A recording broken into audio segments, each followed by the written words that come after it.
بنورنا الدنيا وننشر في الفضاء أملا ونعلي عزم همتنا فمن طلب العلا وصل. کسی اصلاحی تربیتی یا دینی مجلس کا آغاز کرتے ہیں تو ہمارے ان اہل اللہ کا، صلحاء کا، مشائخ کا یہ طریقہ رہا ہے کہ اپنی دینی مجالس کو قرآن پاک کی تلاوت سے ہی شروع کرتے ہیں. اور حضرت مولانا کے، حضرت والا کے جو شیخ ہیں حضرت مولانا سید بلال حسین، جو چند مہینوں پہلے آئے تھے، تشریف لائے تھے، اور آپ نے اصلاحی مجلس کا آغاز بنفس نفیس فرمایا تھا، تو تلاوت کلام اللہ سے اور حمد باری سے حضرت بھی اپنی مجلس کا آغاز فرماتے. اسی طرح حسب سابق گزشتہ بھی جو مجلس ہوئی، تو آج بھی ہم سب سے پہلے اس روحانی اور عرفانی اور اصلاحی مجلس کا آغاز افضل الکلام سے یعنی تلاوت کلام اللہ سے شروع کرتے ہیں. تو آئیے درجہ تخصص فی تجوید کے طالب علم حفظ الرحمن منی پوری وہ آئے اور تلاوت کلام اللہ سے اس مجلس کو شروع کریں. اعوذ باللہ من الشیطان الرجیم بسم اللہ الرحمن الرحیم وَإِذْ قَالَ إِبْرَاهِيمُ لِأَبِيهِ آزَرَ أَتَتَّخِذُ أَصْنَامًا آلِهَةً إِنِّي أَرَاكَ وَقَوْمَكَ فِي ضَلَالٍ مُبِينٍ وَكَذَلِكَ نُرِي إِبْرَاهِيمَ مَلَكُوتَ السَّمَاوَاتِ وَالْأَرْضِ وَلِيَكُونَ مِنَ الْمُوقِنِينَ فَلَمَّا جَنَّ عَلَيْهِ اللَّيْلُ رَأَى كَوْكَبًا قَالَ هَذَا رَبِّي فَلَمَّا أَفَلَ قَالَ لَا أُحِبُّ الْآفِلِينَ فَلَمَّا رَأَى الْقَمَرَ بَازِغًا قَالَ هَذَا رَبِّي فَلَمَّا أَفَلَ قَالَ لَئِن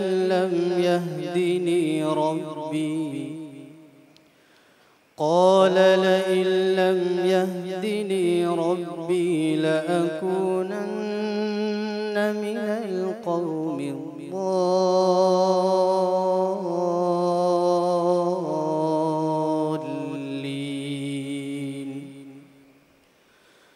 فَلَمَّا رَأَى الشَّمْسَ بَازِغَةً قَالَ هَذَا رَبِّي هَذَا أَكْبَرُ فَلَمَّا أَفَلَتْ قَالَ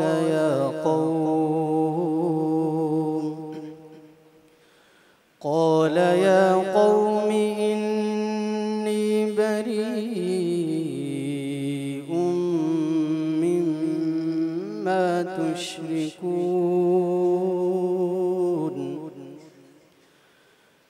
إِنِّي وَجَّهْتُ وَجْهِيَ لِلَّذِي فَطَرَ السَّمَاوَاتِ وَالْأَرْضَ حنيفا وما أنا من المشركين وحاجه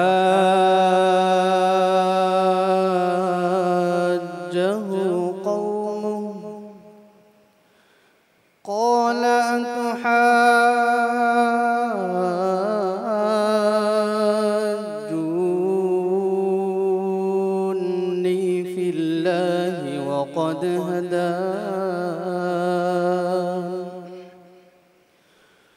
ولا أخاف ما تشركون به إلا أن يشاء ربي شيئا وسع ربي كل شيء علما أفلا تتذكرون وكيف أخاف ما أشركتم ولا تخافون أنكم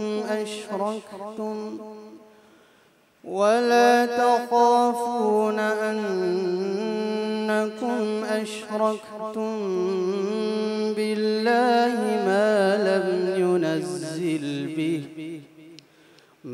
لم ينزل به عليكم سلطانا فأي الفريقين أحق بالأمن إن كنتم تعلمون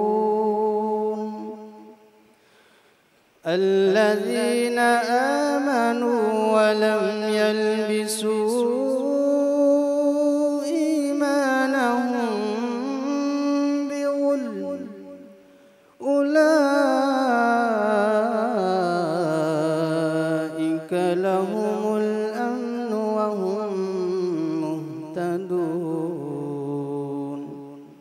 صدق الله العظيم. ہماری اس اصلاحی مجلس کا جو نظام ہے اس کے مطابق تلاوت کلام اللہ سے اس مجلس کا آغاز ہوا.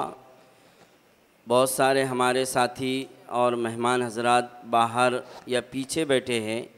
ہماری ان سے ادباً درخواست ہے کہ وہ آگے تشریف لائیں. ہمارے شہر عکل کو اور اطراف کے بہت سارے علماء ائمہ ماشاءاللہ تشریف لائے ہیں. آئیے تلاوت کلام اللہ کے بعد ہم درجہ عربی پنجم کے طالب علم محمد تابش مدھوبنی کو مدعو کرتے ہیں کہ وہ آئے اور تلاوت کلام اللہ اور ذکر الہی کے بعد منظوم حمد باری پیش کریں. لا الہ الا اللہ لا الہ الا اللہ بولو لا الہ الا اللہ لا الہ الا اللہ لا الہ الا اللہ لا الہ الا اللہ. دل کو اگر چمکانا ہے گر ایمان بنانا ہے ملت کو بتلانا ہے نگری نگری گانا ہے بولو لا الہ الا اللہ لا الہ الا اللہ لا الہ الا اللہ لا الہ الا اللہ. گلیوں میں چوباروں میں کوچوں میں بازاروں میں شام و سحر اور رات اور دن بندے یہی کلمہ گن بولو لا الہ الا اللہ لا الہ الا اللہ لا الہ الا اللہ لا الہ الا اللہ. وحدت کے پیمانوں میں رندوں میں پیمانوں میں وحدت کے میخانوں میں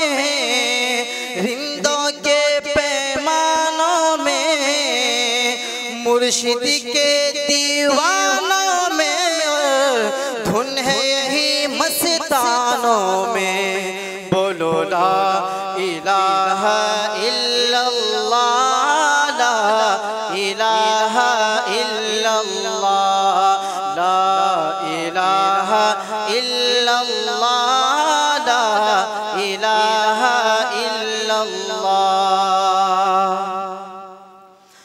گلہائے گلشن میں ہے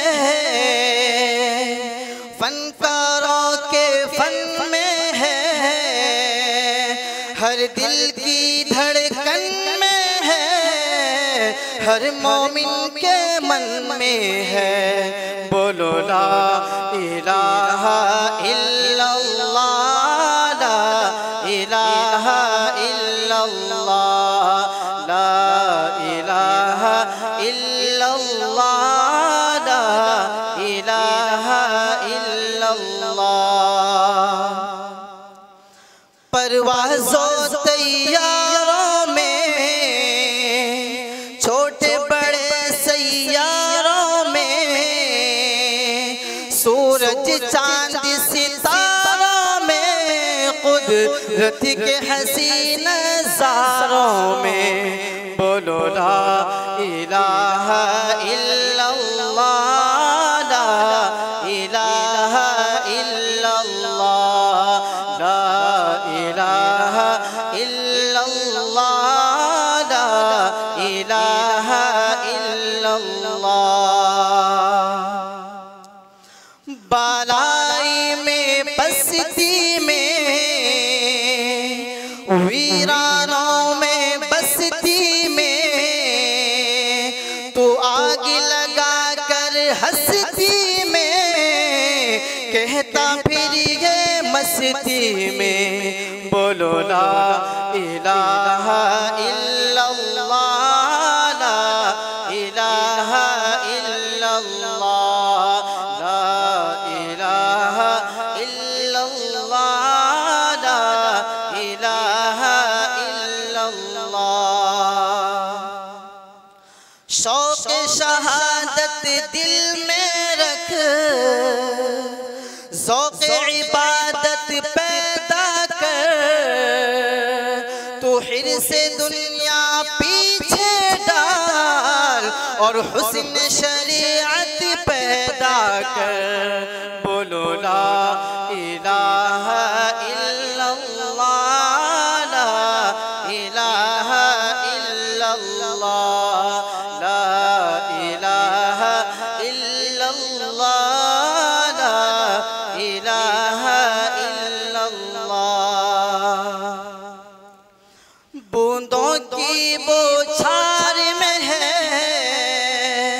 پھولوں کی مہکار میں ہے سالک کے افکار میں ہے محسن کے اشعار میں ہے بولو لا الہ الا اللہ لا الہ الا اللہ لا الہ الا اللہ لا الہ الا اللہ محمد رسول اللہ صلی اللہ علیہ وسلم بسم اللہ الرحمن الرحیم الحمد للہ رب العالمین والعاقبۃ للمتقین والصلاة والسلام على سید الانبیاء والمرسلین سیدنا وحبیبنا وحبیب رب العالمین محمد وعلى آلہ واصحابہ ومن ہدى بہدیہ الى یوم الدین قال اللہ تبارک وتعالی فی کتابہ المجید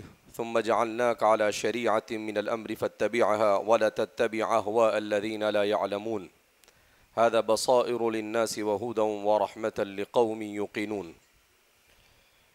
وقال تبارك وتعالى في مقام آخر ومن لم يحكم بما أنزل الله فأولئك هم الكافرون وقال أيضا قد أفلح من تزكى وذكر اسم ربه فصلى عزیز طلبہ اور مہمانان کرام، نبی کریم صلی اللہ علیہ وسلم کی بعثت کے مقاصد میں سے تلاوت، تعلیم، حکمت اور تزکیہ، مگر ان سب میں سب سے اہم ترین جو چیز ہے وہ ہے تزکیہ۔ ابھی کچھ دنوں پہلے ایک صاحب ممبئی سے آئے تھے تو وہ بتا رہے تھے کہ دنیا کا جو نظام ہے اس نظام کے مطابق تعلیم یا کسی بھی میدان میں آدمی جب اترتا ہے تو اترنے سے پہلے اس کے لیے ایک گول متعین ہوتا ہے کہ فلاں چیز اور فلاں کام کرنا ہے اور وہاں تک پہنچنا ہے، اور پھر اس کے لیے پوری پلاننگ ہوتی ہے۔ انہوں نے اپنی بات کو سمجھایا کہ بھائی تعلیم کے راستے سے پرائمری ایجوکیشن، مڈل ایجوکیشن، وہی دنیا کی تعلیم کے اعتبار سے، اور پھر دنیا میں کس طریقے سے۔ مگر ان کی بات کو سننے کے بعد میرے ذہن نے مبادرت کی حضرت ابراہیم علیہ السلام کی دعا کی طرف،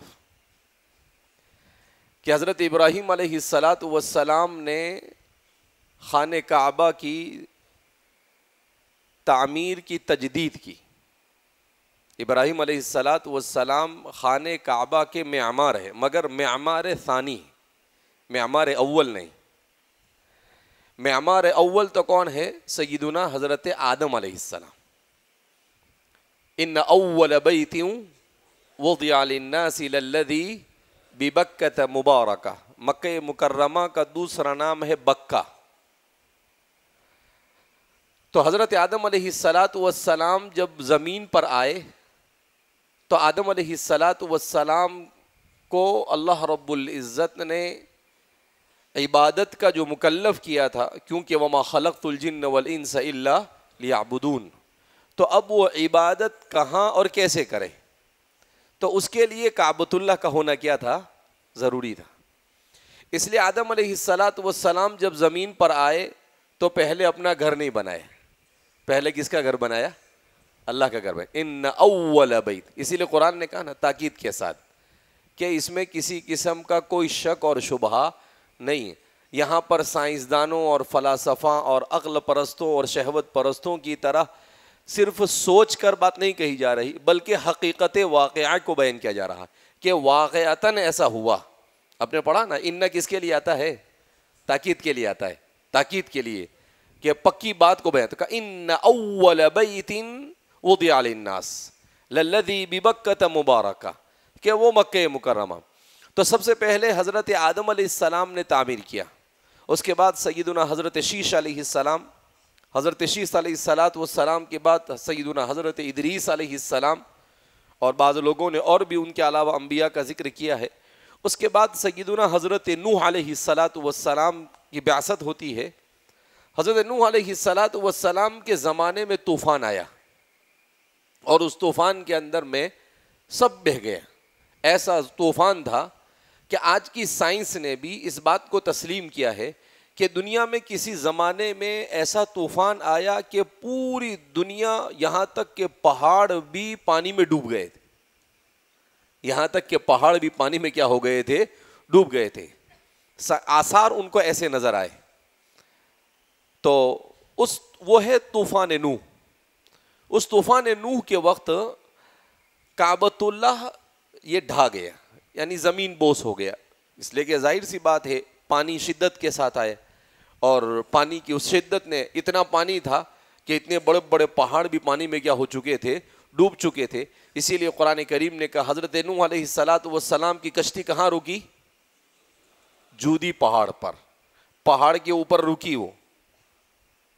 اب وہ کشتی نہیں تھی، وہ ہمارے زمانے کے اعتبار سے وہ جہاز تھا، اس لیے کہ دو چار آدمی نہیں بیٹھے تھے وہاں پر، وہاں پر تو ساری اللہ کی مخلوق بیٹھی تھی۔ شیر تھا، ٹائیگر تھا، کیا کہتے ہیں، ایلیفنٹ یعنی ہاتھی تھا، ہرن تھے، جتنے بھی جانور ہو سکتے ہیں ان سب کا ایک ایک جوڑا تھا۔ اور انسان بھی بیٹھے ہوئے تھے، تو سب تھے. اب وہ بہت بڑی کشتی تھی، اسی لیے آپ نے قصص النبیین کے اندر میں پڑھا کہ وہ نوح علیہ السلام کے جو بدامشہ تھے، بدماش تھے، وہ نوح علیہ السلام کا مذاق اڑاتے تھے. کیا کہتے تھے کہ کیا یہ کشتی کو مٹی میں دوڑاؤ گے کیا؟ آپ نے پڑھا نا، ان تسخروا منا فإنا نسخر منکم کما تسخرون. مذاق اڑاتے تھے، ٹھٹھا کرتے تھے اور کہتے تھے کہ نو یہ اتنی بڑی کشتی بنائی تو نے، کوئی دماغ کام کرتا ہے تیرا؟ بولے کیوں؟ یہاں کوئی سمندر پانی ایسا تو کچھ ہے نہیں، تو کہاں دوڑائے گا اس کو؟ نوح علیہ السلام نے کہا ابھی ہنس لے، بعد میں پتہ چلے گا تجھے. ان تسخروا منا، اگر تم ابھی ہمارے ساتھ مذاق کر رہے ہو، فإنا نسخر منکم، تو ہم بھی تمہارے ساتھ مذاق کریں گے جیسا کہ تم ہمارے ساتھ مذاق کر رہے ہو. کہا ابھی تو ہنس لے، بعد میں میری باری ہے. کہا ہم جب کشتی میں جا رہے ہوں گے اور تم ڈوب رہے ہوں گے تب ہم کہیں گے کیسا ہے، خیریت ہے نا؟ اب کیسا لگ رہا ہے؟ کہاں چل رہی ہے کشتی؟ پانی میں چل رہی ہے یا کہاں چل رہی ہے؟ پانی میں چل رہی ہے یا صحرا میں چل رہی ہے؟ زمین پہ. بہت ہنستے تھے نا. کہا کہ ہم جب پتہ چلے گا تم کو، قرآن نے بیان کیا اس کو، ان تسخروا منا فإنا نسخر منکم کما تسخرون فسوف تعلمون. ان قریب پتہ چلا. کہا کہ بہت لمبا چوڑا انتظار کرنے کی ضرورت ہے. سوف کس کے لیے آتا ہے؟ مستقبل قریب کے لیے آتا ہے. کہا ابھی ان قریب پتہ چل جائے گا، تھوڑا زیادہ ٹائم نہیں ہے، بہت جلدی پتہ چل جائے گا. اور ہوا بھی ایسا ہی بعد میں. تو اس طوفان کے وقت حضرت نوح علیہ السلام کی کشتی جو ہے وہ کہاں پر آئی؟ کعبۃ اللہ کے پاس آئی. جودی پر تو ٹھہری بعد میں، لیکن کعبۃ اللہ کے پاس جب آئی تو کعبۃ اللہ تو گر چکا تھا، لیکن کعبۃ اللہ کے گرنے کے باوجود اس نے وہاں پر 7 چکر لگائے. حدیث پاک میں اللہ کے رسول صلی اللہ علیہ وسلم فرماتے ہیں کہ فطافت السفینۃ 7 اشواط، اس نے 7 چکر لگائے اور 7 چکر لگا کر وہ آگے بڑھی. اللہ کا یہ نظام رہا کہ حضرت آدم علیہ السلام سے لے کر رسول اللہ صلی اللہ علیہ وسلم تک جتنے انبیاء ہیں، تمام انبیاء نے حج کیا. کوئی نبی ایسا نہیں گزرا کہ جس نے حج نہ کیا ہو. ظاہر سی بات ہے کہ حج کی سعادت بہت بڑی سعادت ہے، تو ہر نبی نے حج کیا.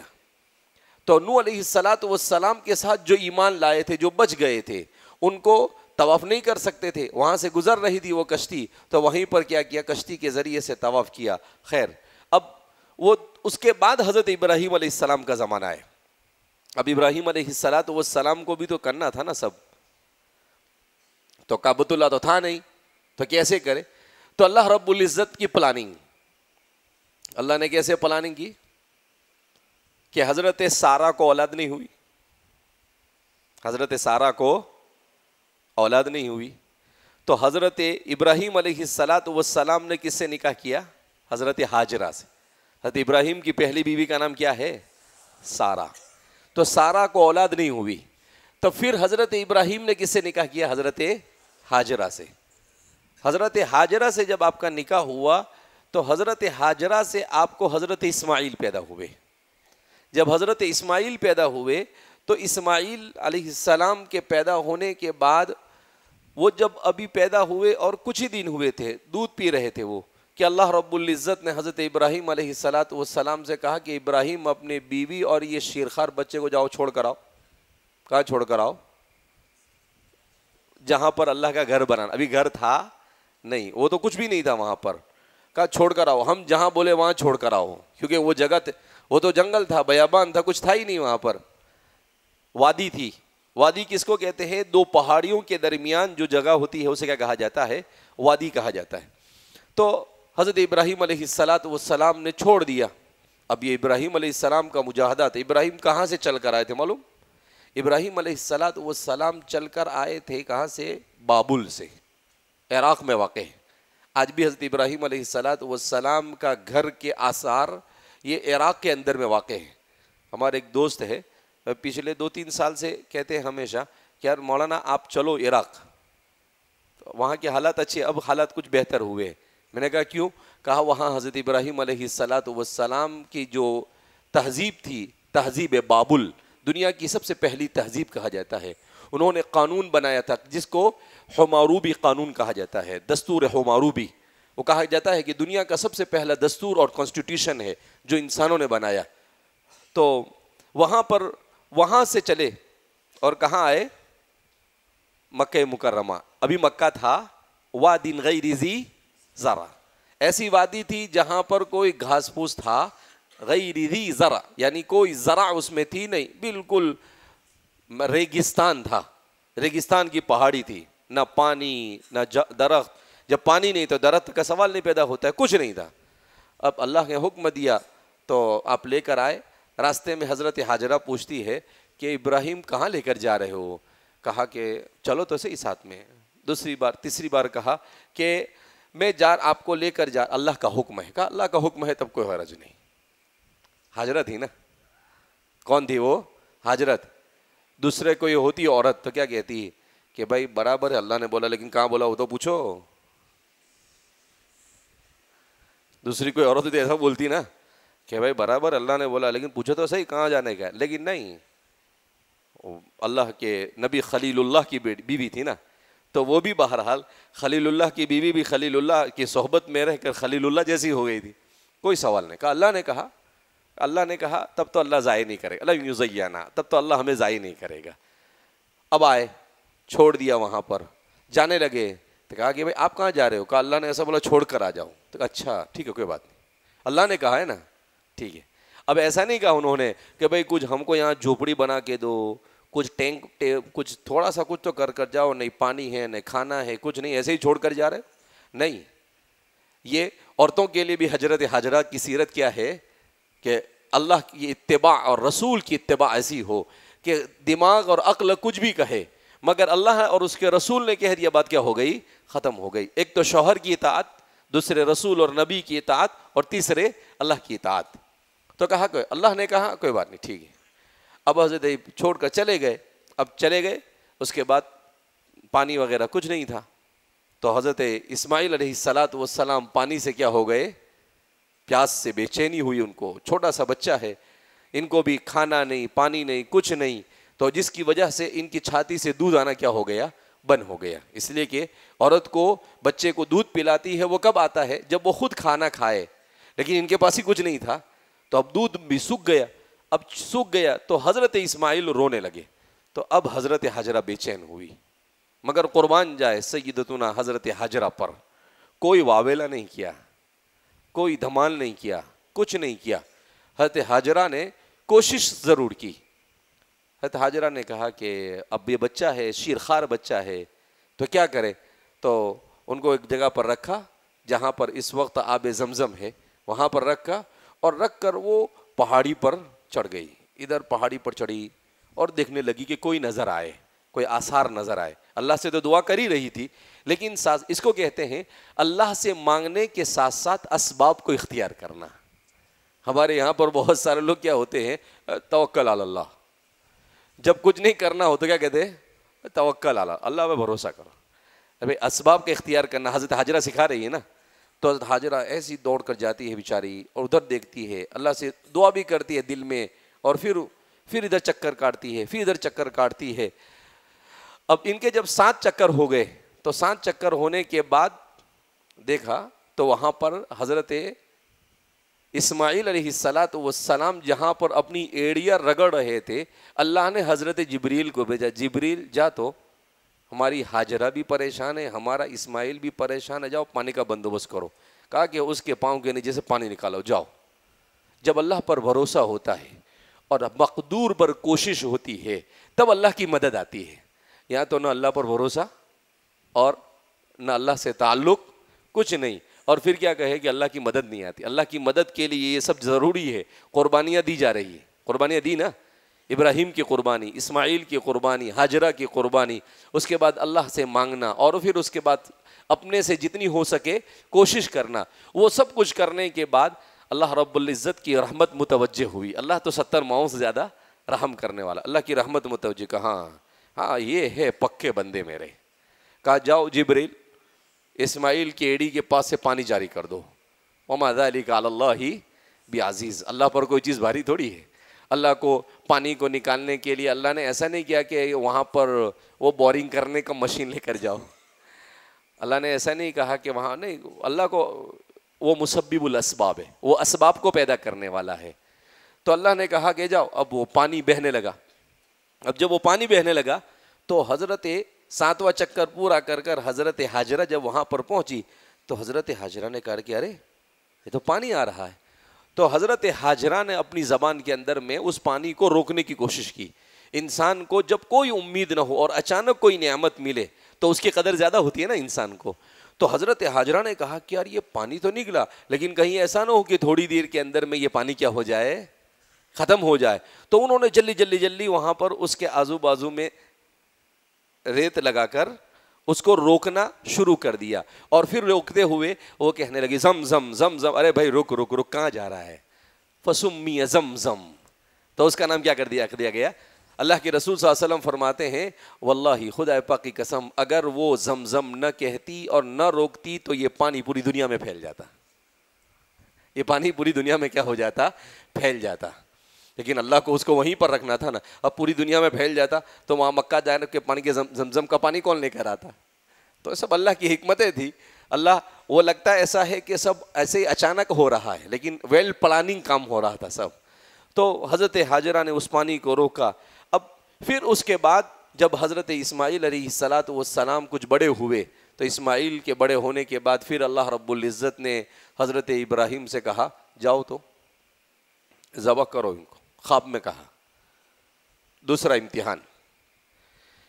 اب ابراہیم علیہ السلام نے پہلے دن اور دوسرے دن تو کوئی خاص توجہ دی نہیں کہ ہو سکتا ہے ایسی خواب ہوگا، لیکن تیسرے دن کہا کہ نہیں پکی بات ہے 3 دن سے آ رہا ہے اور حکم دیا جا رہا ہے، اس کا مطلب اللہ کی طرف. وہاں سے نکل کے واپس آ رہے. 100 سال سے زیادہ کی عمر ہے، اس لیے کہ جب اسماعیل پیدا ہوئے تو حضرت ابراہیم کی عمر کتنے تھی؟ 99 سال کی. کتنے سال کی عمر تھی؟ 99 سال کی عمر میں پیدا ہوئے. اب وہ جب 7-8 سال کے ہو رہے ہیں تو آپ واپس سفر کر کر عراق سے مکہ آ رہے ہیں. کتنے سال کی عمر میں؟ کم سے کم 106-107 سال کی عمر ہوگی. اس عمر کے اندر میں پیدل چل کر آتے ہیں اور چل کر آ کر کہتے ہیں کہ اسماعیل چلو ساتھ میں. کہا کیا ہوا؟ کہا کہ میں نے دیکھا. کیا دیکھا میں نے؟ انی اذبحک فانظر ماذا تری. میں نے دیکھا کہ میں تجھے ذبح کر رہا ہوں اور 3 دن سے ایسا ہو رہا ہے. تو آپ کی کیا رائے ہے؟ بیٹا بھی تو ہاجرہ اور ابراہیم کا تھا نا، ماں بھی ہاجرہ تھی اور باپ بھی کون تھا؟ ذرا 1 سیکنڈ کے لیے سوچا نہیں، فوراً کیا کہہ دیا؟ افعل ما تؤمر ستجدنی انشاء اللہ من الصابرین.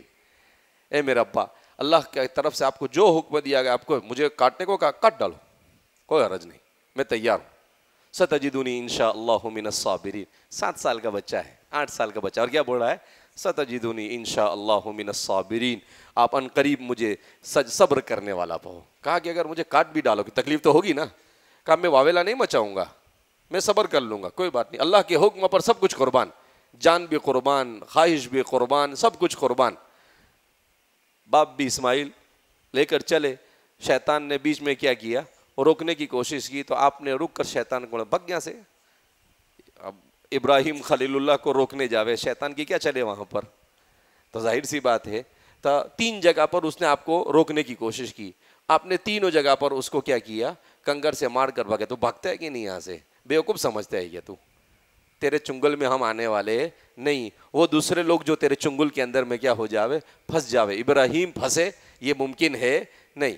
اب حضرت ابراہیم علیہ السلام لے گئے. بہرحال انہوں نے لٹایا ان کو اور لٹانے کے بعد ذبح کرنے کی کوشش کی، مگر چھری چلتی ہے کس کے حکم سے؟ اللہ کے حکم سے. چھری کو بالکل تیز کیا. روایت میں اللہ کے رسول صلی اللہ علیہ وسلم فرماتے ہیں کہ ایسی تیز کیا تاکہ جلدی سے کٹ جائے. اور باپ کو باپ تو باپ ہوتا ہے، باپ کی نظر بیٹے کے چہرے پر پڑے تو کہیں پیدری رحمت جوش میں آ کر، شفقت جوش میں آ کر کچھ اللہ کے حکم کے خلاف نہ ہو جاوے، اس لیے خوب تیز کیا اس کو اور کاٹنے کی کوشش کی. لیکن اللہ نے چھری کو کہہ دیا کہ چلنا ولنا نہیں، کاٹنا تیرا کام، برابر تیرا کام کاٹنا، لیکن ہم بول رہے تو نہیں کاٹنے کا. چھری نے بولا ٹھیک ہے آپ کا حکم ہے تو نہیں کاٹیں گے. تو اب وہ نہیں. بہرحال پھر اس کے بعد وَفَدَيْنَاهُ بِذِبْحٍ عَظِيمٍ. اللہ رب العزت نے حضرت جبریل علیہ السلام کو کہا کہ جبریل جنت سے مینڈا لے کر جاؤ. تو حضرت جبریل علیہ السلام جنت سے کیا لے کر آئے؟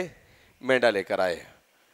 اس لیے ہم پڑھتے ہیں نا اللہ اکبر لا الہ الا اللہ واللہ اکبر وللہ الحمد. وہ روایت میں کلام ہے اگرچہ، لیکن کہتے ہیں کہ حضرت جبریل علیہ السلام جب اترنے لگے مینڈے کو لے کر تو حضرت جبریل علیہ السلام اوپر سے آواز دیتے اللہ اکبر اللہ اکبر. اے وفا ابراہیم اسماعیل بہت بھاری لوگ ہو یار تم تو. باپ بھی بیٹے کو ذبح کرنے کے لیے اور بیٹا بھی ذبح ہونے کے لیے تیار. یہ تو تعجب کی بات ہے. دنیا نہ زمین نے کبھی ایسا دیکھا نہ آسمان نے کبھی ایسا دیکھا. کہا کہ فدا تمہارے اوپر تو جان فدا ہونی چاہیے. اللہ اکبر اللہ اکبر. لیکن ابراہیم علیہ السلام نے کتنا پیارا جواب دیا، لا الہ الا اللہ واللہ اکبر. اللہ کے علاوہ کوئی معبود نہیں اور اللہ ہی کی ذات. اگر ہم نے یہ کیا بھی تو اللہ کی مرضی سے کیا ہے، اب ہمارا دخل نہیں. میرا اور آپ کے جیسا ہوتا تو یوں کالر اٹھاتا. دیکھا جبریل بھی اللہ اکبر بول رہے ہیں، لیکن نہیں کہ اللہ اکبر لا الہ الا اللہ واللہ اکبر. لیٹے لیٹے اسماعیل نے کہا اللہ اکبر وللہ الحمد. کہا کہ ہم نے سب کچھ کیا، اللہ نے جبریل کو میدہ لے کر بھیج، اب ہم کیا کہیں گے؟ وللہ الحمد. یہ سب کچھ پر اللہ تیری تعریف، سب کچھ تیری طرف منسوب، تیرے علاوہ کچھ ہوتا نہیں. اسی لیے کہتے ہیں سیدنا حضرت ابراہیم کی زندگی توحید خالص کا سبق دیتی. کس کا سبق دیتی ہے؟ توحید خالص. اب حضرت ابراہیم علیہ السلام کا ایک قصہ اصل تو اس لیے سنایا جا رہا تھا. پھر تھوڑے سے بڑے ہوئے، جوان ہوئے، تو اللہ رب العزت نے کہا کہ ہمارا گھر بناؤ. اب وہ گھر بنانے لگے تو بیٹے اور باپ نے دونوں نے مل کر کیا بنایا؟ گھر بنایا. اب وہ گھر جب قد آدم تک پہنچا، جتنا قد تھا ابراہیم کا وہاں تک پہنچا، پھر اس کے بعد ہاتھ نہیں پہنچا رہا تھا. اوپر سے بنانا تھا بھی اور اس کو بلند کرنا تھا، ہاتھ نہیں پہنچا رہا. تو کیا کیا؟ تو کہا کہ اللہ نے کہا کہ جبل بنی قیس پر سے ایک پتھر ہے یہ اٹھا کر لاؤ. تو وہ پتھر اٹھا کر لائے، اس پر کھڑے ہو جاتے حضرت ابراہیم علیہ السلام. اسماعیل ان کو کیا دیتے تھے؟ گارا اور پتھر اور مٹی دیتے تھے.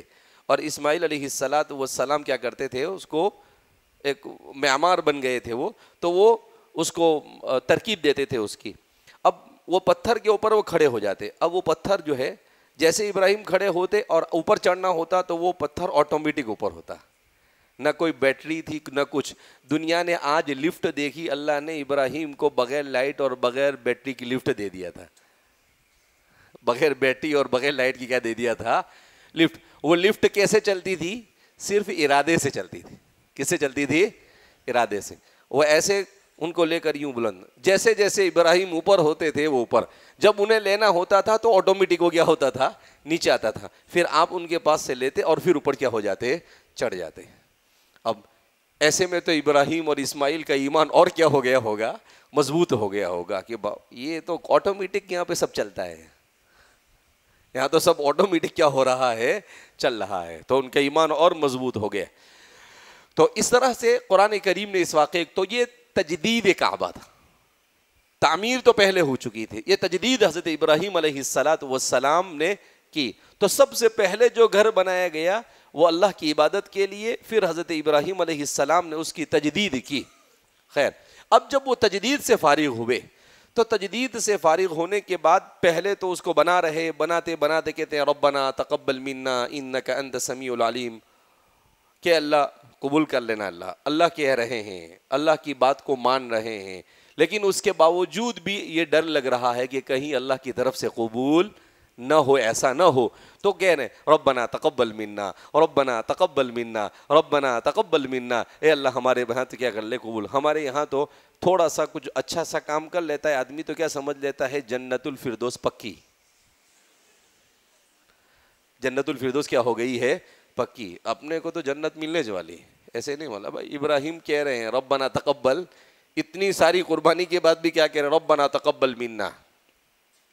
اس کے بعد اللہ رب العزت سے وہ دعا کرتے ہیں کہ اللہ، کہ اب وہ سمجھ گئے کہ اللہ کا گھر بنا ہے اس کا مطلب یہ آباد ہوگا. اب وہی قبیلہ جرہم پہنچا، حضرت اسماعیل کی شادی ہوئی، حضرت اسماعیل کی شادی کے بعد پھر وہاں پر آبادی بننا کیا ہو گئی، شروع ہو گئی، اور آبادی بڑھنے لگی. تو وہ پہلے ہی سمجھ گئے تھے کہ اللہ اپنا گھر بنوا رہا ہے، اس کا مطلب یہاں پر سٹی بسنے والی ہے، شہر بسنے والا ہے. اس لیے کیا کہا، اجعل هذا البلد آمنا وارزق اهله من الثمرات من آمن منهم. سب سے پہلی اللہ اکبر، آج بھی دنیا اسی چیز کو تلاش کر رہی ہے. اجعل هذا البلد آمنا، اے اللہ اس شہر کو امن والا شہر بنا. دنیا میں کس کے لیے کوشش ہوتی ہے؟ امن کے لیے، پیس کے لیے، امن کے لیے پوری دنیا میں کوششیں کی جاتی ہے، لیکن خالی بیوقوف بنانے کی کوششیں ہیں. یہ اپنی مرضی سے سب کرتے ہیں، لوگوں کو مارتے ہیں اور بولتے ہیں امن ہے. مارنا کون سے بابا نے بولا امن ہے؟ تو سب سے پہلی کہا اجعل هذا البلد آمنا، اس کے بعد دوسرا وارزق اهله من الثمرات من آمن منهم باللہ والیوم الآخر. اے اللہ جو اللہ پر اور آخرت پر ایمان لائے نا، صرف ان کو ہی اچھے اچھے پھل کھلانا، یہاں پر یہاں کے لوگوں کو اچھا کھانا ملنا چاہیے. تو اللہ رب العزت نے کہا ومن لم یؤمن، جو ایمان نہیں لائے اس کو بھی کھلائیں گے ہم. کیوں؟ اس لیے کہ اللہ کے رسول کو بھیجنا تھا. اب اگر مکہ میں کفر ہی نہیں آتا تو اللہ کے رسول کی بعثت کی ضرورت تھوڑی آتی. تو اللہ کا جو امر تکوینی ہے وہ کہہ رہا ہے کہ بھئی یہ سب کچھ ہونے والا ہے. اس لیے اب حضرت ابراہیم علیہ السلام کہہ رہے ہیں کہ اللہ جو ایمان اللہ پر اور آخرت پر ایمان لائے اسی کو کھلا، باقی کسی کو مت کھلا. اللہ نے کہا کہ ومن لم یؤمن، جو نئی ایمان لائے گا ہم اس کو بھی کھلائیں گے، مکہ میں آ جانا چاہیے، سب کو کھلائیں گے ہم. اللہ کا نظام ایسا، دنیا میں آج بھی سب سے اچھی چیزیں کھانے کی، پینے کی، پہننے کی، ہر چیز دنیا میں سب سے اچھی کوالٹی کی چیزیں پوری دنیا کے بچ کر کہاں پر بن کر کہاں پہنچتی ہے؟ مکہ میں پہنچتی. پوری دنیا سے وہاں پر جاؤ تو ہر قسم کے چیزیں پہنچتی ہے. تو یہ سب کس کی برکت ہے؟ دعائے ابراہیم. اب حضرت ابراہیم علیہ السلام تو ابراہیم تھے. ابراہیم سمجھ گئے کہ یہ ہونے والا، اس کا مطلب یہ ہے کہ کچھ مدت کے بعد میری ضرورت کے اندر میں عمرو بن لوحی جیسے لوگ آئیں گے جو بت پرستی کی طرف اس معاشرے کو لے جائیں گے. اللہ اگر وہ کافر بن جائیں گے تو پھر ان کے ایمان کی طرف لانے کی پھر ضرورت پڑے گی. تو ابراہیم علیہ السلام نے کہا ربنا وابعث فیہم رسولا منہم یتلو علیہم آیاتہ ویعلمہم الکتاب والحکمۃ ویزکیہم. اے اللہ ان میں رسول بھیجنا. اور رسول کا کام کیا ہو؟ کہ اس رسول کا کام کیا ہوگا؟ یتلو علیہم آیاتی، تیری آیتیں پڑھ کر سنائے. یہاں پر اللہ نے ایسا کہ یقرؤ نہیں کہا، یتلو کہا. کیا مطلب؟ کہ قراءت کے معنی پڑھنا اور تلاوت کے معنی پڑھ کر سنانا. اس کا مطلب کیا ہے؟ کہ ایسا رسول بھیجنا وہ ایسی کتاب کو لے کر آئے کہ اس کتاب کا نفع عام ہو، صرف قاری تک محدود نہ ہو بلکہ سامع تک بھی پہنچے ہو. یتلو علیہم آیاتی ویعلمہم الکتاب. کہا صرف الفاظ پر بس مت کرنا، ان کو اس کتاب کی فہم، اس کی تفسیر اور اس کو سمجھانے کا بھی نظام بنانا. والحکمت، کہا صرف اتنے پر بس مت کرنا بلکہ ان کو عقل کی روشنی میں ہر چیز سمجھ میں آ جائے اس کا بھی کیا کرنا؟ انتظام کرنا. اور پھر کہا وَيُزَكِّيهِمْ، اور ان ساری چیزوں کا مقصد نفس کا تزکیہ اور ان کا تزکیہ کرنا. تو گول کیا ہے؟ تزکیہ. اسی لیے قرآن نے کہا قد افلح من تزکا. قرآن میں والشمس وضحاها والقمر اذا تلاها والنهار اذا واللیل اذا والسماء وما والارض وما ونفس وما فالهمها فجورها وتقواها قد افلح من. سب کی قسم کہا آسمان ہے، زمین ہے، چاند ہے، سورج ہے، سب برابر.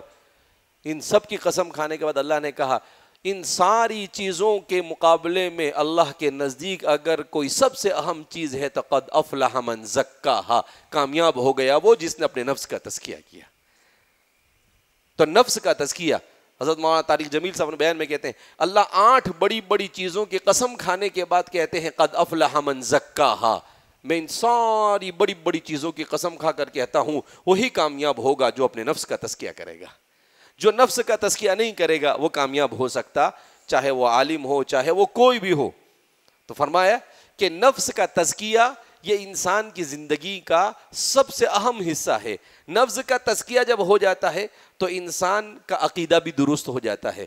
نفس کا جب تزکیہ ہو جاتا ہے تو انسان کی عقل بھی صحیح کام کرتی ہے. جب نفس کا تزکیہ ہو جاتا ہے تو انسان کے اخلاق بھی سدھر جاتے ہیں, انسان کے اعمال بھی سدھر جاتے ہیں, انسان کے احوال بھی سدھر جاتے ہیں, اور انسان کے اقوال بھی سدھر جاتے ہیں. سب سدھر جاتے ہیں. لیکن کب سدھرتے ہیں؟ جب نفس کا تزکیہ ہو. اور انسان کو آخرت کی ہمیشہ ہمیش کی کامیابی کا مدار بھی کس کے اوپر ہے؟ تزکیہ نفس. الا من اتى الله بقلب سلیم. ہاں مگر وہی کامیاب ہوگا جو قلب سلیم لے کر آئے گا. تو فرماتے ہیں اسی کے لیے یہ محنتیں ہوئی.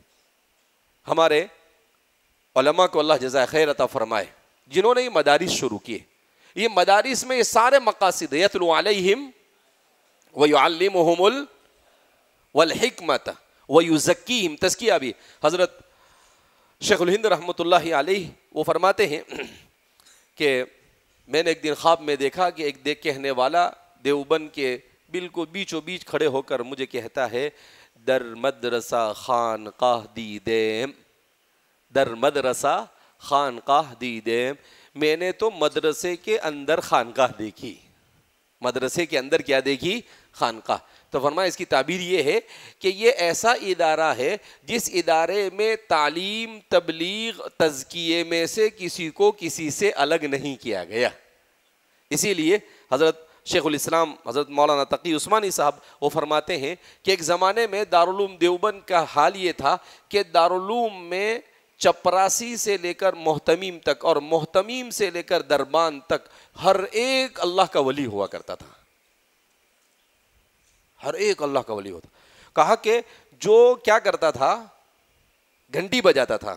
تو اس زمانے میں وہ گھنٹی کیسی ہوتی تھی, وہ کیا کہتے ہیں, گول یہ ہوتا تھا, اور جیسے اپنے یہاں پر ابھی ہے. تو وہ کہا کہ وہ جب وہ مارتا تھا تو اللہ اکبر کہہ کر وہ مانتا تھا. تو کہا کہ ایسا ایسا اللہ رب العزت نے نظام بنایا تھا. تو تزکیہ نفس کی طرف ہمارے بزرگوں نے بڑی توجہ دی. حضرت حجت الاسلام جن کو امام الاصول کہا جاتا ہے, ہمارے اکابرین میں حضرت نانوتوی رحمۃ اللہ علیہ کو کیا کہتے ہیں؟ امام الاصول, یعنی اصول کے امام, علم کلام اور اصول کے امام. تو حضرت نے بھی سید الطائفہ حاجی امداد اللہ کے ہاتھ پر بیٹھ کر اپنے نفس کا تزکیہ کیا. امام الفروع کس کو کہتے تھے؟ حضرت مولانا رشید احمد گنگوہی کو. اور ہمارے یہاں پر شارح کس کو کہا جاتا ہے؟ حکیم الامت مجدد ملت حضرت تھانوی کو. اور مدرس سے کامل کس کو کہا جاتا ہے؟ حضرت مولانا یعقوب صاحب گنگوہی کو, نانوتوی کو, حضرت مولانا یعقوب صاحب نانوتوی کو. کہا ان سب لوگوں کو دیکھو کہ ہر ایک نے سب سے زیادہ محنت کی تزکیہ پر. ایک کسی کتاب کے اندر میں نے پڑھا, غالباً حضرت مفتی شفیع صاحب نے اپنی کتاب دل کی دنیا کے اندر میں لکھا کہ پوری تاریخ اٹھا کر دیکھو, حضرات تابعین کے زمانے سے لے کر آج تک اللہ نے انہی لوگوں کے علوم سے امت کو فائدہ پہنچایا جن کے نفس کا تزکیہ ہوا تھا. جن کے نفس کا تزکیہ نہیں ہوا ان کے علوم چاہے وہ کتنے بھی بڑے عالم رہے ہو, مگر ان سے امت کو جیسا ہونا چاہیے ویسا فائدہ پہنچا نہیں. اس لیے نفس کا تزکیہ کیا ہے؟ بہت ضروری ہے. حکیم الامت مجدد ملت حضرت تھانوی رحمۃ اللہ علیہ کے خلیفہ تھے مولانا محمد اللہ صاحب. انہوں نے بڑا اچھا کام کیا. حضرت کی ساری کتابوں سے جمع کیا, شریعت اور طریقت کے نام سے کتاب لکھی, اور اس کے اندر میں تصوف کو بڑے اچھے انداز میں سمجھائے, حضرت ہی کی باتوں کو جمع کر کر. تو وہاں پر جب اس کتاب کو شروع کیا تو اس آیت کریمہ کو انہوں نے وہاں پر بیان کیا. کون سی آیت؟ سورہ جاسیہ کی آیت جو میں نے ابھی آپ کے سامنے پڑھی. کون سی آیت؟ ثم جعلناك على شريعة من الامر فاتبعها ولا تتبع اهواء الذين لا. قرآن میں اللہ فرماتے ہیں ثم جعلناك على شريعة من الامر فاتبعها, پھر ہم نے آپ کے لیے شریعت کو متعین کیا, فاتبعها آپ اسی کی پیروی کریں, ولا تتبع اهواء الذين لا يعلمون اور جو لا يعلمون ہیں ان کی خواہشات کی پیروی نہ کریں. کیا مطلب؟ شریعت اللہ نے جو نازل کی ہے اس کے مقابلے میں دنیا میں جتنا قانون, جتنے دستور, جتنے کانسٹیٹیوشن, جتنی بھی چیزیں آئے گی وہ سب کے سب لا يعلمون ہے. ولا تتبع اهواء الذين لا يعلمون, اس کا کوئی اعتبار نہیں, چاہے وہ اپنے آپ کو کتنا بھی ایڈوانس اور کتنا بھی بھاری کیوں نہ سمجھے. اور اس شریعت مطہرہ کی خصوصیت کو قرآن کریم نے کیا بیان کیا؟ ھذا بصائر للناس. 3 چیزیں. حکیم الامت مجدد ملت حضرت تھانوی رحمۃ اللہ علیہ نے بڑی عجیب بات ارشاد فرمائی. ھذا بصائر للناس. کہا یہ اللہ کی طرف سے بصائر ہے. بصیرتن کی جمع ہے بصائر. اس کے معنی بصارتن کے معنی آنکھ سے دیکھنا اور بصیرتن کے معنی دل سے دیکھنا. حضرت فرماتے ہیں کہ منزل تک پہنچنے کے لیے آنکھ چاہیے, راستہ چاہیے اور منزل چاہیے. کہا اس میں تینوں کو بیان کیا گیا. بصائر للناس, کہا کہ شریعت پر چلو گے تو آنکھ بھی ہے تمہارے لیے, وہودن اور راستہ بھی ہے شریعت, ورحمتن اور اللہ کی رحمت کو بھی تم کیا کر لو گے, پالو گے. کہا تینوں چیزیں اس میں. اس لیے حضرت تھانوی رحمۃ اللہ علیہ فرماتے ہیں کہ شریعت جو ہے یہ بڑی پاکیزہ شریعت ہے, اور اللہ نے جو شریعت بھیجی ہے اس شریعت کی خصوصیت یہ ہے کہ قیامت تک آنے والے انسانوں کے لیے اس میں رہنمائی. اسی لیے قرآن نے کہا, کیا کہا قرآن نے, کہ وَمَن يَبْتَغِ غَيْرَ الْإِسْلَامِ دِينًا فَلَن يُقْبَلَ مِنْهُ. اس شریعت کے اوپر عمل کرنا صرف مسلمان پر ضروری نہیں, ہر فرد بشر پر ضروری ہے. کیوں؟ یہ مسلمانوں کی شریعت نہیں, یہ پوری انسانیت کی شریعت ہے. اسی لیے قرآن نے کہا وَمَن لَمْ يَحْكُم بِمَا أَنزَلَ اللَّهُ فَأُولَٰئِكَ هُمُ الْكَافِرُونَ. جو اللہ کے نازل کیے ہوئے کے مطابق فیصلہ نہیں کرے, اللہ کہتے ہیں وہ سب کے سب کیا ہے, کافر ہے. اللہ کی نگاہ کے اندر میں ان کی کوئی وقعت اور کوئی قدر نہیں ہے. اس کے بعد حضرت نے فرمایا کہ شریعت 5 شعبوں کا نام ہے. ایک تو عقائد کا جاننا, دوسرا احکام کا جاننا, اور تیسرے نمبر پر معاملات کا درست کرنا, اور چوتھے نمبر پر معاشرت کا درست کرنا, اور 5ویں نمبر پر نفس کا تزکیہ. کہا یہ 5 چیزوں کا مجموعہ یہ کیا ہے, شریعت. کہا ہمارے زمانے میں کچھ لوگ صرف عقائد پر محنت کرتے ہیں, باقی سب چھوڑ دیتے ہیں. کچھ لوگ صرف احکام پر محنت کرتے ہیں, باقی سب چھوڑ دیتے ہیں. کچھ لوگ صرف معاملات پر محنت کرتے ہیں, باقی سب چھوڑ دیتے ہیں. کچھ لوگ معاشرت پر محنت کرتے ہیں, باقی سب چھوڑ دیتے ہیں. کچھ لوگ صرف تصوف اور تزکیہ پر محنت کرتے ہیں, باقی سب. کہا نہیں, کامل شریعت الیوم اکملت لکم جو کہا گیا اس میں 5 چیزیں کیا ہے, شامل ہے. اور پھر حضرت نے جو بات کہی, اس حضرت کی آخری بات کہہ کر میں اپنی بات کو ختم کرتا ہوں. حکیم الامت مجدد ملت حضرت تھانوی رحمۃ اللہ علیہ نے کہا کہ شریعت کو سمجھنا ہے تو اس بات کو سمجھو کہ انسان جو ہے, یہ انسان کو اللہ نے مکلف کیا ہے اعتدال کا. کس کا مکلف کیا ہے؟ اعتدال, بیلنس. بیلنس ضروری ہے. کس کا بیلنس؟ حضرت نے اس کو سمجھایا کہ بیلنس کیسے انسان کی زندگی کے اندر میں آتا ہے. تو کہا کہ دیکھو اصل چیز انسان کے اندر جو ہے وہ یہ ہے کہ اللہ نے انسان کو ایسا بنایا ہے کہ اس کے پیش نظر صرف 2 چیزیں ہوتی ہے, جلب منفعت اور دفع مضرت. جلب منفعت کا مطلب انسان کو 2 چیزوں کے لیے 2 چیزیں, یا تو وہ اپنا فائدہ دیکھتا ہے تو وہ کام کرتا ہے کہ اس میں میرا فائدہ ہے, یا وہ اپنے نقصان سے اپنے آپ کو بچانے کی کیا کرتا ہے, کوشش کرتا ہے. تو حضرت تھانوی فرماتے ہیں اعمال, اقوال اور احوال یہ تابع ہے اخلاق کے. یہ تابع ہے کس کے؟ اگر اخلاق درست ہو جاوے تو اخلاق کی درستگی سے اعمال بھی, احوال بھی, اقوال بھی, عقائد بھی سب درست ہو جائیں گے. اسی لیے قرآن کریم میں اللہ کے رسول صلی اللہ علیہ وسلم کو کیا کہا گیا, انک لعلی خلق عظیم. تو اللہ کیوں اخلاق جو ہے, اور پھر جو حضرت تھانوی رحمۃ اللہ علیہ نے ہمارے بڑے بزرگوں کے حوالے سے اس کو سمجھایا ہے وہ حضرت ہی کی خصوصیت ہے. حضرت تھانوی رحمۃ اللہ علیہ فرماتے ہیں کہ دیکھو ایک بات کو سمجھو, نفع حاصل کرنا یا نقصان سے اپنے آپ کو بچانا یہ انسان کی فطرت میں اللہ نے ودیعت کیا ہے. اب انسان کی فطرت کے اندر میں 2 چیزیں ہیں, ایک ہے فطرت اور ایک ہے عقل. انسان کی عقل یہ کچھ انسان کو حکم دیتی ہے اور انسان کی فطرت کچھ حکم دیتی ہے, دونوں الگ الگ ڈائریکشن میں لے جاتے ہیں. مثلا انسان کے یہاں پر بچے کی ولادت ہوئی یا انسان کی شادی ہوئی یا کوئی تہوار منانا ہے تو انسان اپنی عقل سے پوچھتا ہے کہ کیا کروں میں, تو عقل کہتی ہے کچھ نہیں کرنے کا, کیا کرنے کا, چپ چپ بیٹھے رہے نہیں یار. عقل کیا کہتی ہے, کچھ کرنے کی ضرورت ہے, کچھ نہیں کرنے کا, چپ چپ بیٹھنے کا. اور انسان کی فطرت اس کا نفس ہے, اسے شیطان کے ساتھ لگا ہوا ہے, شیطان کو بھی گمراہ کرنے والا اس کا نفس ہے, شیطان کو بھی گمراہ کرنے والا. تو اب اس کا نفس ہے, اس کا جو نفس ہے اب وہ جو نفس ہے وہ کیا کہتا ہے؟ ارے خوشی منانے کا، کیسے منانے کا؟ ناچ، پٹاخے پھوڑ، بینڈ باجا بجا. اب یہ نفس اس کی دعوت دیتا ہے. اب انسان پریشان کہ ایک بولتا ہے کچھ نہیں کر، ایک بولتا ہے خوب کر، کدھر جاوے؟ تو پھر فرماتے ہیں کہ اس کو شریعت کے پاس آنا ہے. تو شریعت اس کو کہتی ہے کہ ٹھیک ہے خوشی منا سکتے ہو، شادی وادی کر رہے تو ولیمہ کر لے، باقی یہ ناچنا کودنا پھلنگنا، کوئی تو بندر نہیں ہے کہ بندر کی طرح ناچے گا. تو شریعت اس کو بیلنس کرتی ہے کہ بھائی ٹھیک ہے خوشی منانا ہے، مگر یہ خوشی منانے کی یہ حدود ہے. شریعت اس کو تو کہا شریعت بیلنس کرتی ہے، نہ جو نہ کہہ رہا تھا اس کو بھی لائن پر لاتی ہے، جو ہاں کہہ رہا تھا اس کو بھی لائن پر لگا. نہیں، ناچنا نہیں، پٹاخے بھی نہیں پھوڑنا، کودنا نہیں، یہ سب الٹی سلٹی حرکت کرنا نہیں ہے. اللہ نے انسان بنایا تو انسان بن کے رہنے کا. اللہ نے انسان بنایا تو کیا بن کر رہنے کا؟ انسان. کہا ہر چیز میں انسان کی اس کشمکش کے درمیان شریعت اس کو صحیح راستہ کیا کرتی ہے؟ دکھاتی ہے. پھر حضرت تھانوی رحمۃ اللہ علیہ نے اس کو سمجھایا کہ انسان اپنے آپ کو سدھارنا چاہتا ہے تو صرف اپنے اندر 3 صفت پیدا کرے. کتنی صفت پیدا کرے؟ 3 صفت. ہر انسان کے اندر 3 صفت اگر پیدا ہو گئی تو آپ انسان بن گئے. تو آپ کیا بن جائیں گے؟ انسان بن جائیں گے. آپ کیا بن جائیں گے؟ انسان بن جائیں گے. حضرت تھانوی رحمۃ اللہ علیہ نے عجیب بات ارشاد فرمائی.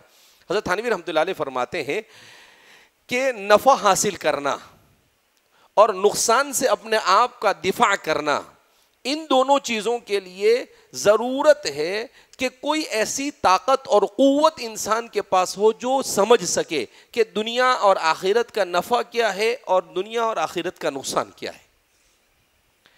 تو اس سمجھنے والی جو قوت اور طاقت ہے، اس قوت مدرکہ کو قوت عقلیہ کہا جاتا ہے. کیا کہا جاتا ہے؟ قوت عقلیہ. اللہ نے انسان کو عقل صرف سمجھتی ہے. کیا سمجھتی ہے؟ کہ بھائی کون سی چیز نفع بخش ہے اور کون سی چیز نقصان دہ. اس کے علاوہ عقل کا بیچاری کا دوسرا اور کوئی کام ہے نہیں. اب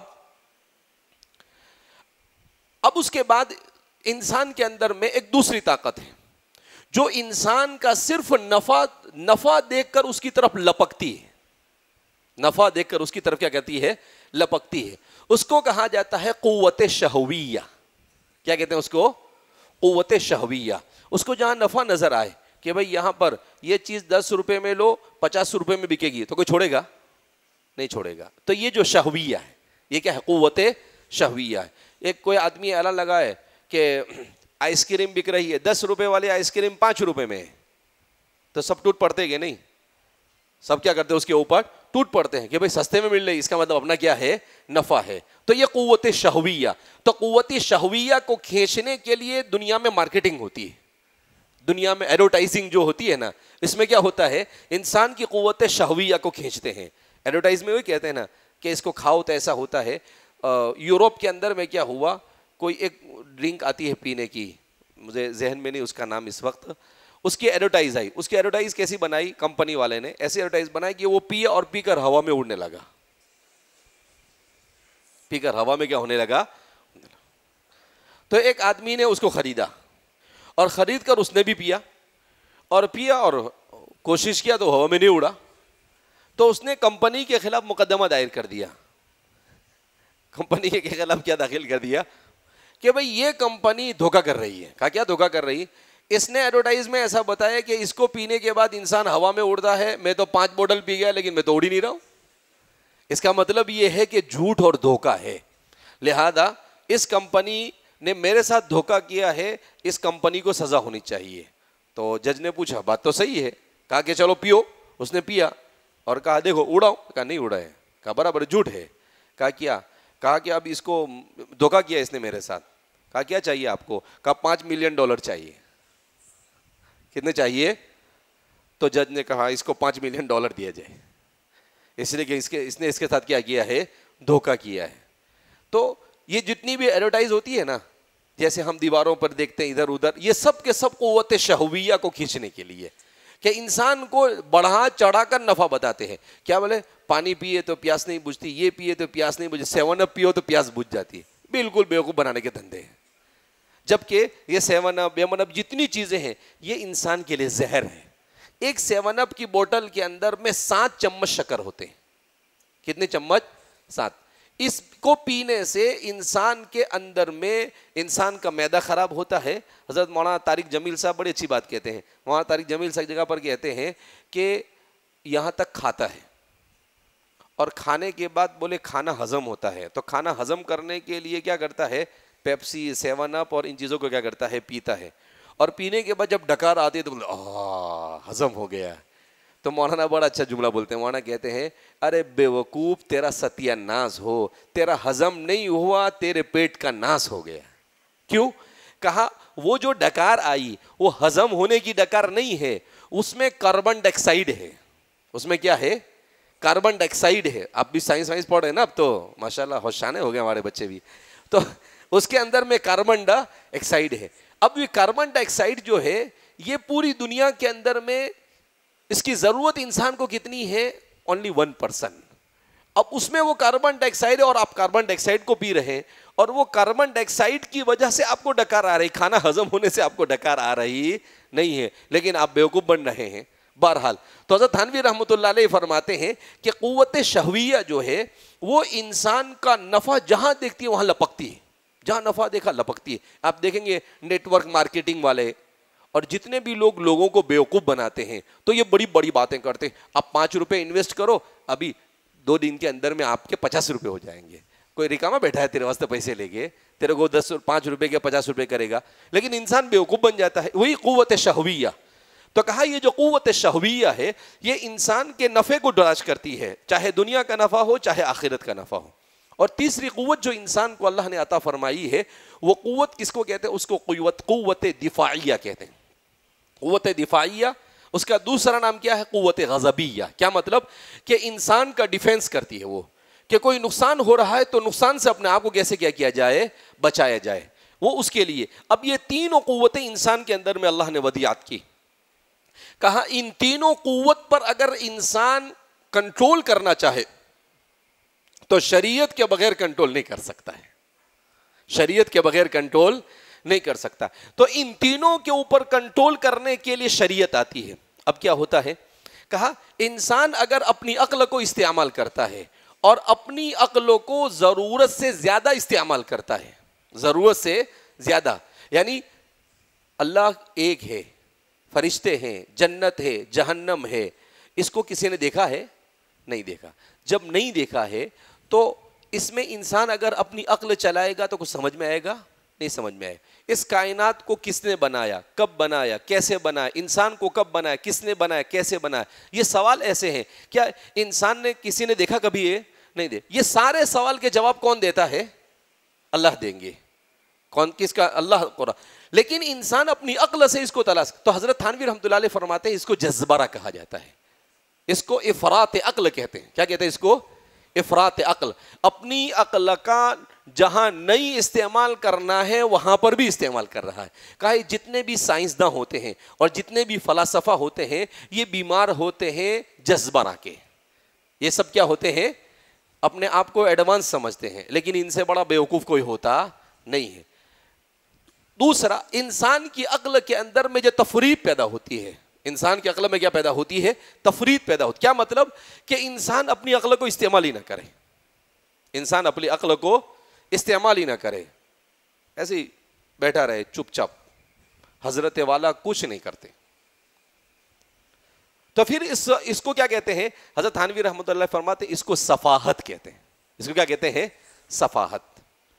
اور ان دونوں کے بیچ کے اندر جو اعتدال پیدا ہوتا ہے, اسی اعتدال کو جو شریعت انسان کو اور عقل کا صحیح استعمال سکھاتی ہے کہ شریعت جیسے بولے ویسے کرنا, اس کو حکمت کہا جاتا ہے. اسے کیا کہا جاتا ہے؟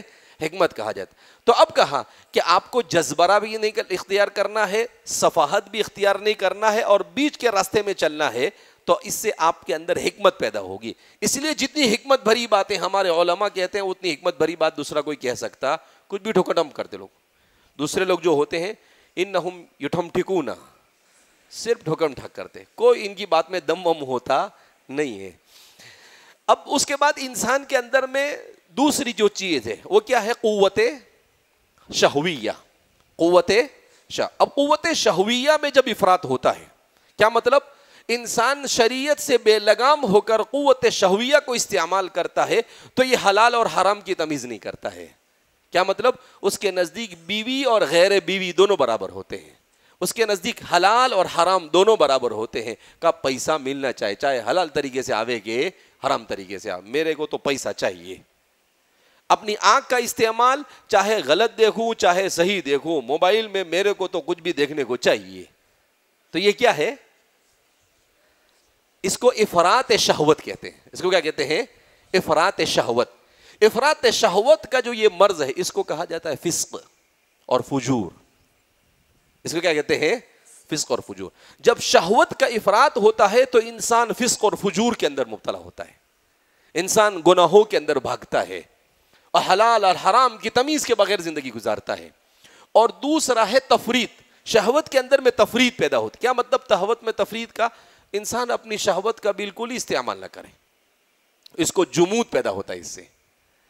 قرآن کہتا ہے وَرُهْبَانِيَّةً ابْتَدَعُوهَا مَا كَتَبْنَاهَا عَلَيْهِمْ. تو رہبانیت جو ہے یہ جمود ہے. کیا مطلب؟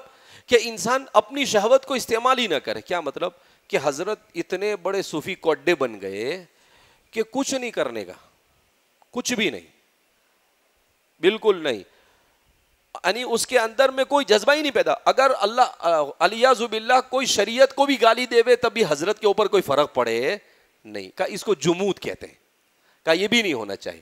اب بیچ کا راستہ قوت شہویہ کے اندر اعتدال پیدا ہوتا ہے. وہ کون پیدا کرتا ہے؟ شریعت. تو شریعت جب قوت شہویہ کے اندر میں اعتدال پیدا کرتی ہے تو اس سے انسان کے اندر میں شجاعت پیدا ہوتی ہے. کیا پیدا ہوتی ہے؟ اس کے عفت پیدا ہوتی ہے. کیا پیدا ہوتی ہے؟ عفت پیدا ہوتی. عفت پیدا ہوتی، پاک دامن رہتا ہے انسان. صرف اپنی بیوی کا یہ حلال ہے، اس کے علاوہ حرام ہے. اللہ نے جو طریقہ کہا وہ حلال ہے، اس کے علاوہ سود حرام ہے، دھوکہ دینا حرام ہے، دوسرے ساری چیزوں کو سمجھتا ہے. اس کو عفت کہتے ہیں. تو اس سے عفت پیدا ہوتی ہے. تو حکمت شریعت سے پیدا ہوتی ہے. قوت شہویہ پر کنٹرول ہو تو عفت پیدا ہوتی ہے. اور پھر تیسری اور آخری چیز ہے وہ کیا ہے؟ انسان کے اندر میں قوت غضبیہ ہے، غصہ.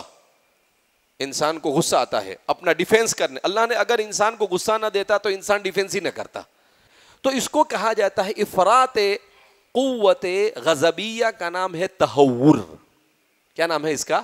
تہور. اس سے ظلم کرتا ہے انسان، اسی کو ظلم اور بربریت کہا جاتا ہے. تو ظلم کرتا ہے، اس کو تہور کہا جاتا ہے. اور اگر انسان کی قوت غضبیہ کے اندر میں تفریط ہوتی، یعنی اس کی قوت غضبیہ کا کہیں استعمال ہی نہیں ہوتا ہے، علیاذ باللہ کس نے حضور کی شان میں بھی گستاخی کی تو اس پر کوئی فرق پڑتا نہیں ہے. حضرت کو غصہ ہی نہیں آتا ہے، ایک دم ٹھنڈا حضرت ہے.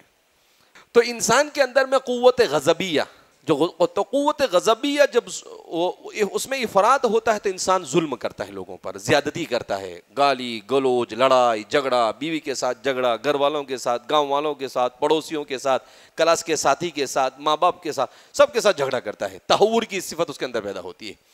اور جب انسان کے اندر میں اس کی قوت غضبیہ کا استعمال نہیں ہوتا ہے تو پھر انسان کے اندر میں جو صفت پیدا ہوتی ہے تہور نہیں تو پھر جبن پیدا ہوتا ہے، یعنی بزدلی پیدا ہوتی ہے. غصہ ہی نہیں آتا ہے حضرت کو، تو اس کو کیا کہیں گے؟ پھر بزدل آدمی ہے.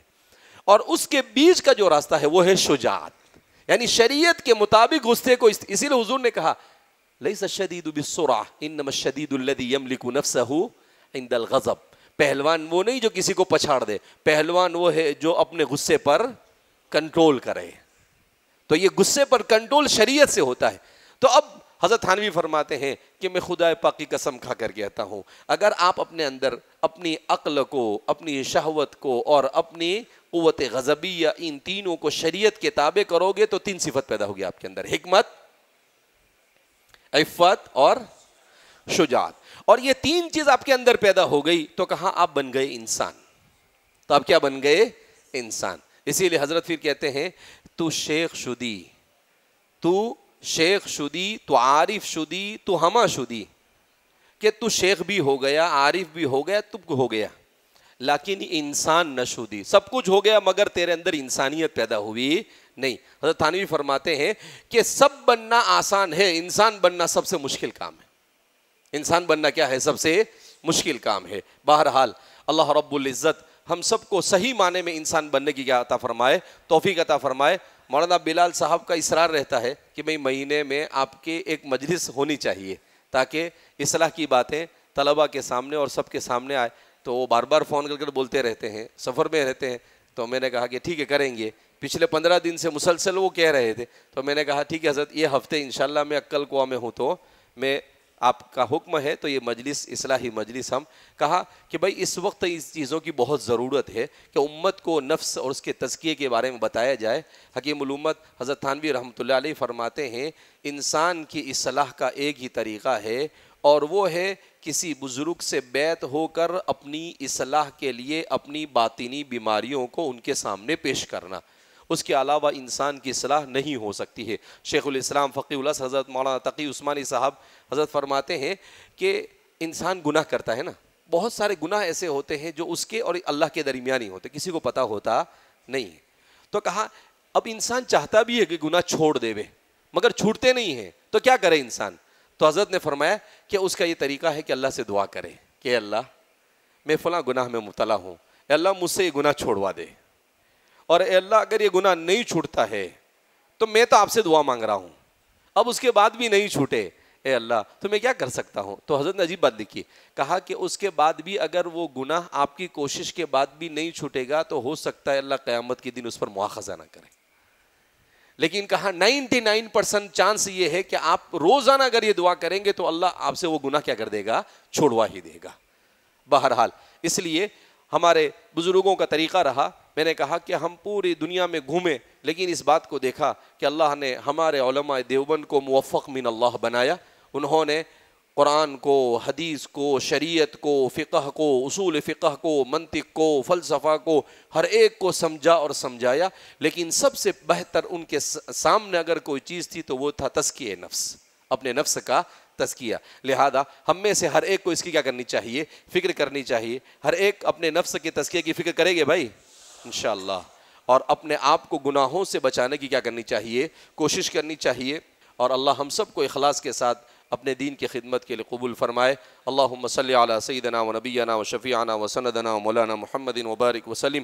ربنا اغفر لنا ذنوبنا وإسرافنا في أمرنا وثبت أقدامنا وانصرنا على القوم الكافرين اللهم إنك عفو كريم ملك تحب العفو فاعف عنا يا كريم اللهم آت نفوسنا تقواها وزكها أنت خير من زكاها أنت وليها ومولاها ربنا لا تزغ قلوبنا بعد إذ هديتنا وهب لنا من لدنك رحمة إنك أنت الوهاب اللهم إنك عفو كريم ملك تحب العفو فاعف عنا يا كريم اللهم يا مصرف القلوب صرف قلوبنا إلى طاعتك ويا مقلب القلوب ثبت قلوبنا على دينك اللهم علمنا بما ينفعنا وانفعنا بما علمتنا وارزقنا علما نافعا اللهم إنا نعوذ بك من علم لا ينفع ومن قلب لا يخشع ومن نفس لا تشبع ومن دعاء لا يستجاب له اللهم اغفره وارحمه وسكنه في الجنة اللهم اغفره وارحمه وسكنه في الجنة اللهم اغفره وارحمه وسكنه في الجنة اللهم اجعل قبره روضة من رياض الجنة اللهم اجعل قبره روضة من رياض الجنة اللهم لا تحرمنا أجره ولا تضلنا بعده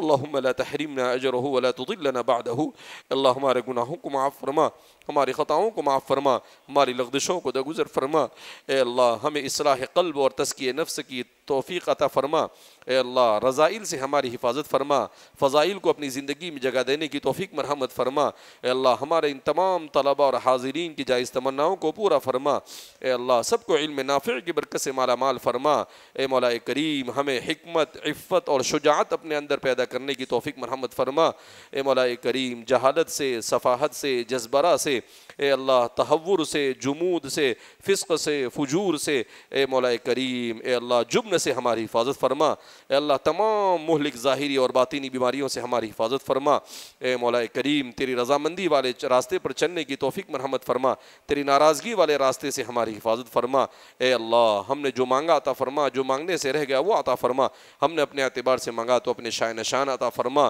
ہماری دعاؤں کو نبی کریم صلی اللہ علیہ وسلم کے صدقہ طفیل میں قبول فرما، وصلی اللہ علی نبینا محمد وعلی آلہ واصحابہ اجمعین برحمتک یا ارحم الراحمین۔